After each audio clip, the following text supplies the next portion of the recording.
యెహోవా, నాకు రక్షణకర్తవగు దేవా, రాత్రివేళ నేను నీ సన్నిధిని మొరపెట్టునాడు నా ప్రార్థన నీ సన్నిధిని చేరునుగాక. నా మొర్రకు చెవియొగ్గుము, నేను ఆపదలతో నిండియున్నాను. నా ప్రాణము పాతాళమునకు సమీపించియున్నది. సమాధిలోనికి దిగువారిలో నేనొకనిగా ఎంచబడితిని.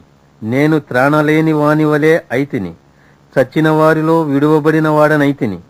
నేను సమాధిలో పడియున్న హతులలో ఒకనివలే అయితిని. నీవిక స్మరింపని వారివలే అయితిని. వారు నీ చేతిలో నుండి తొలగిపోయి ఉన్నారు గదా.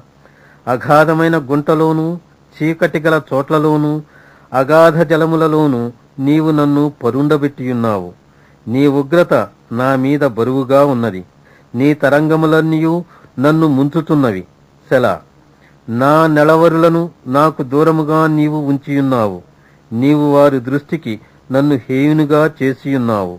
వెలుపలికి రావల్లగాకుండా నేను బంధింపబడి ఉన్నాను. బాధచేత నా కన్ను క్షీణించుతున్నది. యెహోవా, ప్రతిదినము నేను నీకు మొర్రపెట్టుతున్నాను. నీ వైపు నా చేతులు చాపుతున్నాను. మృతులకు నీవు అద్భుతములు చూపెదవా? ప్రేతలు లేచి నిన్ను స్తుతించెదరా? సెలా. సమాధిలో నీ కృపను ఎవరైనా వివరింతురా? నాశన కోపములో నీ విశ్వాస్యతను ఎవరైనా చెప్పుకుందురా?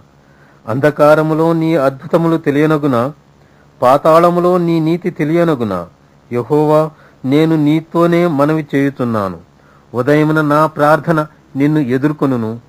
యెహోవా, నీవు నన్ను విడుచుట ఎలా? నీ ముఖము నాకు చాటు చేయుట ఎలా? బాల్యము నుండి నేను బాధపడి చావునకు సిద్ధమైతిని. నీవు పెట్టు భయము చేత నేను కలవరపడుచున్నాను.